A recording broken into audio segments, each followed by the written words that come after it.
The paranormal does not really have a place in the military, despite what anybody tells you. It's just not something that gets discussed. Now, I was a bit of an anomaly. I was in the Navy for 7 years. 5 of those years were spent on a SEAL team, and maybe because we were in such small teams, people had to put up with my weirdness and my interest in, the strange happenings around the world. But, really that was an anomaly. And I think it comes from the culture inside the military where you have a group of people that has such a intense job that's so rooted on practical approaches to problem solving. There is no time to be theorizing about how demons and ghosts and things that are out of this world are having an impact, because we need to focus on what's happening right now in front of us. There's no space for anything else. And so when you do hear stories coming out of the military that are paranormal in nature, it isn't that you should inherently believe them, but rather you should understand that if they have come to the conclusion that this is paranormal, they have ruled out virtually everything else. And so today I'm going to share a military paranormal story that happened in Afghanistan in 2009 when 8 US Marines were stationed at this very isolated observation post in the middle of Helmand province. And some very strange things happened out there that the Marines that were there believe are still plaguing them to this day. But before we get into today's story, if you're a fan of the strange, dark, and mysterious delivered in story format, you've come to the right channel, because that's all I do, and I upload 3, 4, even 5 times every week. So if that's of interest to you, I would encourage you to play Ding Dong Ditch on the like button's house, and then also subscribe to this channel and turn on all notifications so you don't miss any of my weekly uploads. All right, let's get into today's story.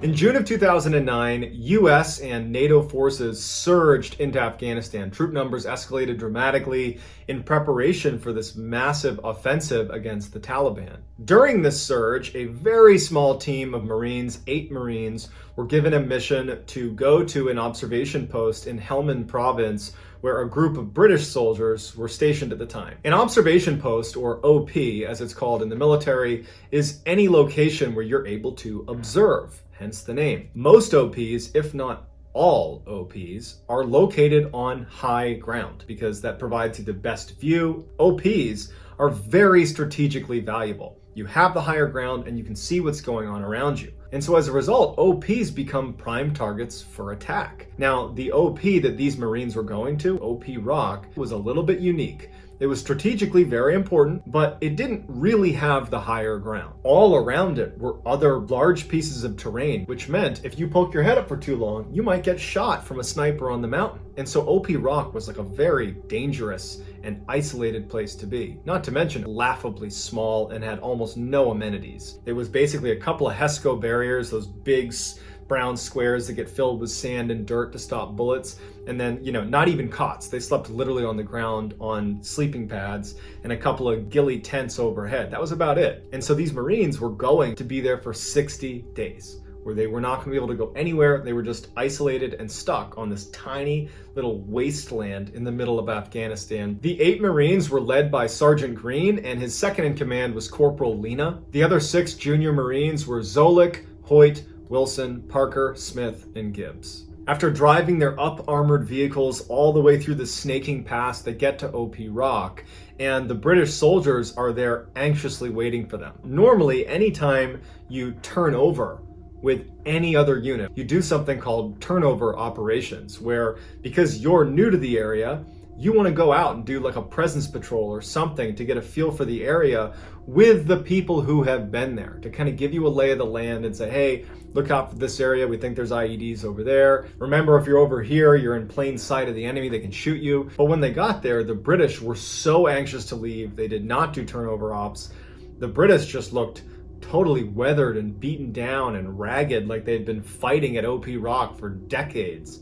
But they'd only been there for 60 days, the same amount of time that these Marines are about to be there. And before they leave, one of the British soldiers turns and says, hey, just so you know, if you dig anything up here, just put it back. And the Marines look at him like, what are you talking about? And he doesn't elaborate. He just says again, if you dig anything up, just put it back. Trust me. So that night, the men have settled into their new home for the next 60 days.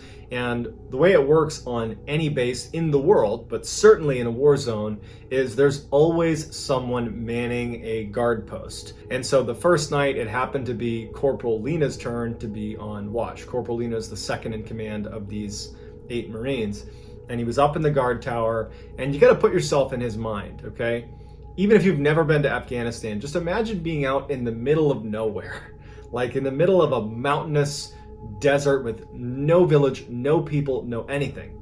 But at the same time, you are hanging it out there. You are totally exposed. There are people in the mountains around you that want to kill you, for sure. And it's you and 7 other sleeping people right in your little tiny OP. All you got is a radio where you can call back to your main base that's far enough away that if something bad happened, you better hope that 1, you can get through to them, and 2, they can get over here as quickly as they can. And the great fear when you're in these remote locations is that you're going to get ambushed. There's so many stories about these complex attacks being launched on these small little outposts where all of a sudden groups like these 8 Marines just get totally overrun by the Taliban. So it's a terrifying thing. When I was in Afghanistan, I didn't stand all that much guard duty, but when I did, you're up in the shack and you're kind of looking out into this like vast expanse of kind of nothingness. And you're wondering, like, are people watching me right now? Is someone taking aim at me right now? I mean, you're protected and you're doing all the things you're supposed to do, but nighttime in Afghanistan, standing guard duty, it's very eerie. And so this first night, Lena is up there, it's very quiet, and his radio that's right next to him, like imagine like a big walkie-talkie, right? Military grade radio.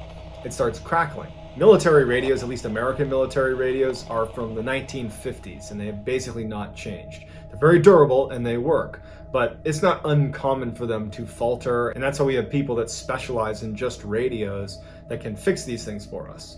Because if you lose your line of communication, you're screwed. And so he's sitting there and he starts hearing crackling on the radio. And so he notices it, but he doesn't think much of it.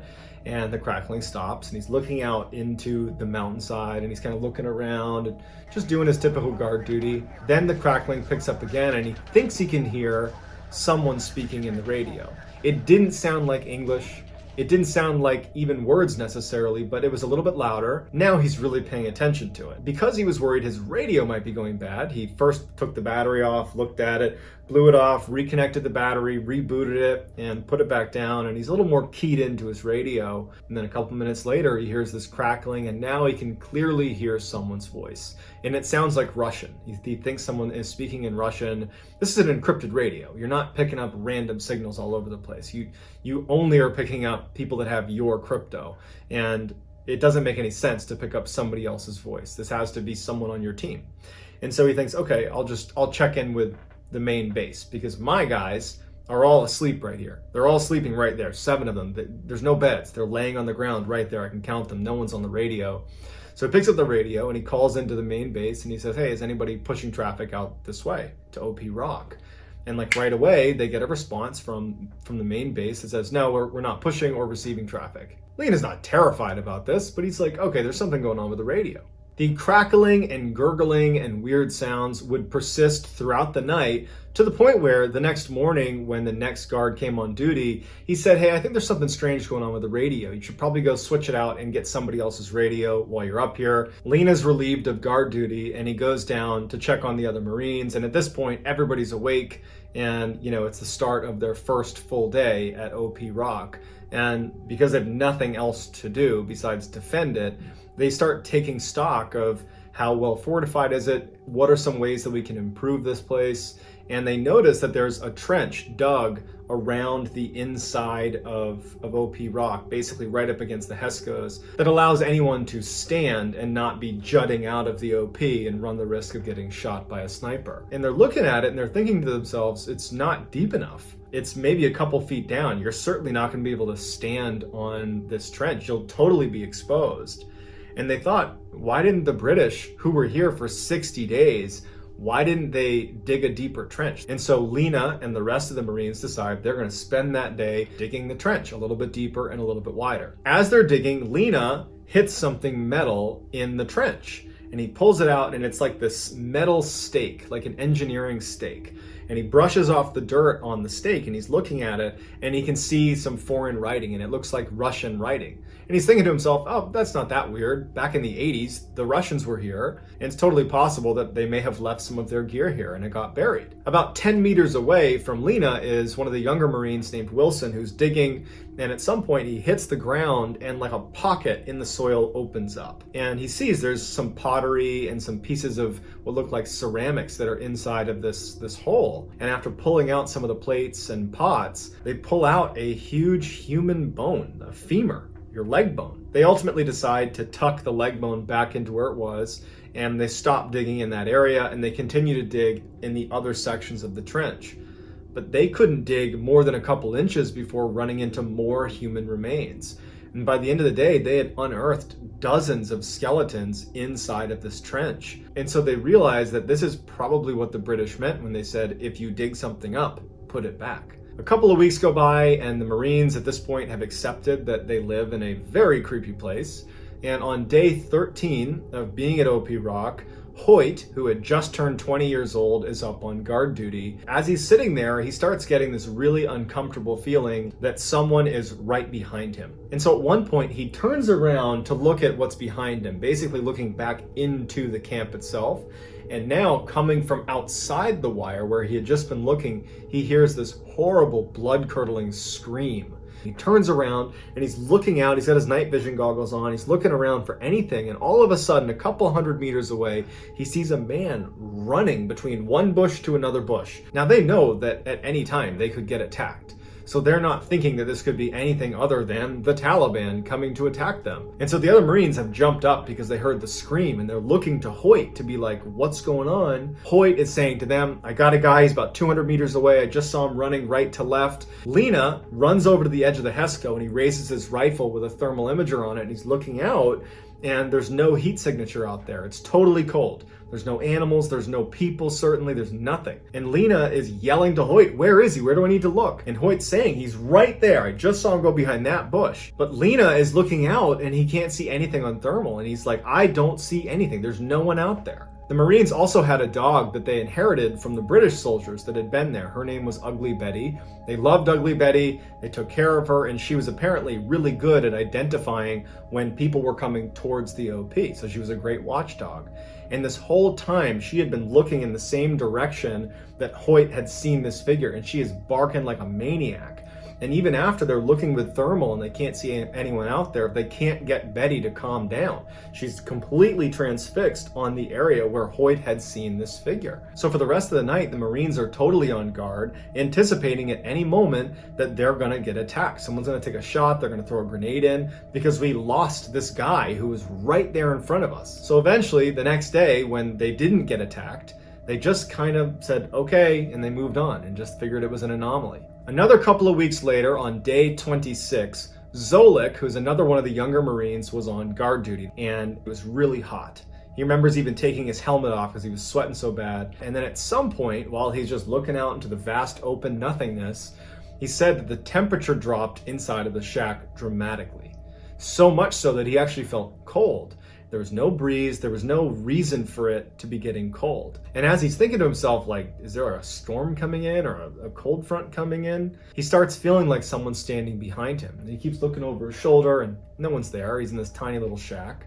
And he's feeling creeped out, and all of a sudden he starts hearing whispering from behind him. Not on the radio, but like in the shack with him. And he keeps turning around and he keeps thinking like, am I hearing things? Am I losing my mind? And he starts hearing footsteps on the roof of his shack. And that's when he thinks, oh, Smith, who was the kind of class clown of the group, is playing a joke on me. He must be whispering outside. I bet he climbed up on top and he's screwing with me. So he jumps out of the shack and looks up, expecting to see Smith standing on the roof of the guard shack. But no one's on the guard shack. At this point, Zolik's pretty spooked. He does a quick search on either side of the guard shack, thinking maybe Smith is there, but no one's there. And then he turns around and, of course, sees that the other 7 Marines are all asleep. So it wasn't Smith. It wasn't any of his teammates. At this point, he goes back in the shack and he raises his rifle and he's looking through his thermal scope. So any human would light up like a Christmas tree if you saw them on a thermal. And he's scanning outside all around thinking, did I hear someone who's out there? because they had that weird run-in 2 weeks earlier with that random person that they could never find. He's thinking maybe there's somebody else out here. And as he's scanning, he sees a man standing a couple hundred meters away with his fists raised like this. Zolik was so caught off guard from the way he was standing that he actually lowered his rifle to look, because the moon was pretty bright, the illumination was pretty good. And he looked, he couldn't really see him again, so he brought his rifle back up, and now through his thermal, the figure was gone. Zolik in interviews has admitted that he was really stressed out about being at OP Rock. He was really down. I think of all the Marines there, he was depressed. He did not want to be there. He felt like he was experiencing real combat fatigue. And he thought at this moment that he's losing his mind, between the whispering and the footsteps on the roof and seeing this person with his fist raised. And so instead of telling people that he had potentially just seen this person out along the perimeter of their OP, he started to convince himself that you're just losing your mind. You're stressed and you're hallucinating. You just gotta calm down. For the rest of the night, he would not see the figure on his thermal or anybody out there, but he would hear whispering behind him. He kept hearing footsteps on the roof, but he would go out and no one would be there. So by the time the sun came up, he really thought that he was kind of losing his mind. And so he went to his leadership, Sergeant Green and Corporal Lena, and he told them about what had happened the night before, about seeing the figure that had disappeared and hearing these whispers and the footsteps. I mean, he really thought that he was losing it, and he requested to be transferred, and they granted it to him. And the other 7 Marines were really upset about that. They felt like he was kind of abandoning them, and they were really critical of the reason for him leaving. They're like, oh, you're just playing the crazy card. You're just making that up so you can leave this crappy place that we don't want to be here either. So they were not taking seriously what he claimed happened. They just believed he was using the crazy card to get out of being at OP Rock. Just a couple of days after Zolik's departure, Lena is on guard duty in that guard shack, and as he's looking out, Ugly Betty starts barking really aggressively towards the area that Lena is looking at. And so he raises his night vision goggles and he's scanning the mountainside looking for any sign of people that perhaps Ugly Betty has sensed. And he stops when he sees what he believes is a Taliban scout standing on the mountainside, who's pretty far away, a few hundred meters away, and he switches to his thermal scope to confirm that it's a person before he engages. And when he raises his thermal scope, there's nobody there. There's no heat signature anywhere. But Ugly Betty is still barking like a maniac in the direction of where this potential scout was standing. And so Lena goes back to his night vision goggles like a second later, and he's looking, and he sees the same scout now about 100 meters closer to him, way closer to him. Like impossible to cover that distance in that amount of time. He practically falls over when he sees it. He switches to his thermal and he's getting ready to engage, but there's nothing there. And this is all happening in a matter of seconds. He goes back to his NVGs and he's looking and there's nothing there. And as he's about to go to his thermal for one last look, he feels a tap on his shoulder, which he believes is going to be one of the other Marines that must have heard him frantically moving around in the guard shack. And when he turns, there's no one there. There's no one anywhere near the shack. All 7 are asleep in the middle of the camp. At this point, Lena felt bad because he was critical of Zolik, who had left because he had heard voices and seen apparitions out in the distance.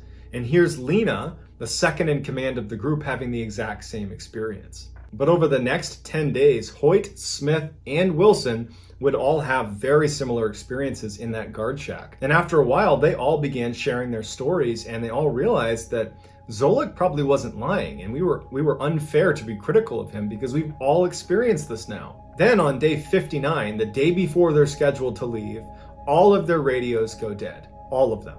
And Lena goes over to Gibbs, who was their comms guy, and he's like, what's going on? And Gibbs was like, I've been working on the radios this whole time we're here. I've changed nothing. They've always worked. Now, they did have a satellite phone, but it was an unreliable way to get in touch with reinforcements if you really needed it. They're pretty much isolated at this point, and they're all just sitting there, just hoping they can get through one more night without any problems. Wilson is the one actually in the guard shack, and then all of a sudden, machine gun fire opens up right outside of their base. And Wilson is totally caught off guard. He has no idea where it's coming from. He's trying to call it out to the guys where they're getting shot from. And all the other Marines are scrambling to the walls. They're taking cover behind the Hescos. And as they're laying there, Lena runs up into the guard shack with Wilson. He's like, grabs him and he's like, where are they shooting us from? And Wilson's like, I have no idea. And it's like, it's so loud. There's all this gunfire coming in at them. And as Lena and Wilson are trying to figure out where this is coming from, they hear the distinctive sound of an RPG being fired at them. It's a rocket-propelled grenade It's like a whistling sound, and they know it's going to hit them at any moment. The two of them brace for impact, and they hear the sound of this RPG smashing on the side of the OP, and the machine gun fire is just continuing. It's a non-stop. And so a couple of the other younger Marines basically low-crawled their way into the trench where they were protected from these rounds, and they're thinking, like, we got to make sure no one's in the trenches. And so they start clearing the trenches, but no one's in the trench. And it's just this constant barrage of gunfire. They have no idea where it's coming from. And then just as suddenly as it started, the gunfire stops and it's silent. As soon as the shooting stopped, the Marines did not just poke their head up and say everything's fine now. If you're being shot at, you assume that even if there's a break in the gunfire, they're going to start shooting at you again. And so for hours, they're just like waiting for the next round of fire to start, but they don't even know where it's coming from. And they're kind of isolated and exposed. So they're all just kind of like hunkered down against the HESC codes waiting to respond to the next volley of fire. But it never comes. And when the sun comes up, they're able to take stock of the damage to their OP from all the machine gun fire and from the rocket-propelled grenade. But there's no damage. No one had ever been shooting at the OP. There was no damage. So they had no explanation for it. So when reinforcements arrived, they just wanted to pack their stuff up and get the heck out of there. And they did. After leaving OP Rock, very shortly after, Smith, Parker, and Diggs, 3 of the 8 Marines that were there, were all killed in Afghanistan in separate instances. And then Sergeant Green, who was their leader, was very badly injured in an IED blast. Lena believes that when they were digging out those trenches and finding all those bones, that they unleashed something. It turned out a lot of people had lost their lives on that little strip of rock. When the Russians invaded Afghanistan, they captured OP Rock and killed all of the Mujahideen that were located at OP Rock. Then the Taliban came in and they took back OP Rock from the Russians and killed all the Russians that were at OP Rock. Then Americans came in and took back OP Rock from the Taliban, killing all the Taliban that were there. So you have all these people, probably dozens and dozens of people that at one point have been holding OP Rock, that had all been killed at OP Rock. And so Lena believes that it's only a matter of time before this curse that they unleashed comes back to get him. So I'd love to get your reaction. What do you think happened at OP Rock? Is this paranormal, or is there a rational explanation for this? Let me know in the comments and I'll do my best to get back to as many of you as I possibly can. If you enjoyed this story and you haven't done this already, please play Ding Dong Ditch on the like button's house, and then also subscribe to my channel and turn on all post notifications so you don't miss any of my weekly 3, 4, even 5 video uploads. If you have a story suggestion, we have a subreddit just called MrBallen. It's linked in the description below. You can submit your stories there. And if I intentionally use your story, I will certainly credit you. If you want to get in touch with me, you can direct message me on Instagram. My handle is JohnBallen416. I'm also very active on TikTok, where my handle is MrBallen. So whether I see you on Reddit, Instagram, TikTok, or here on YouTube, or some combination, I'm just very thankful for your support. And until next time, guys, see ya.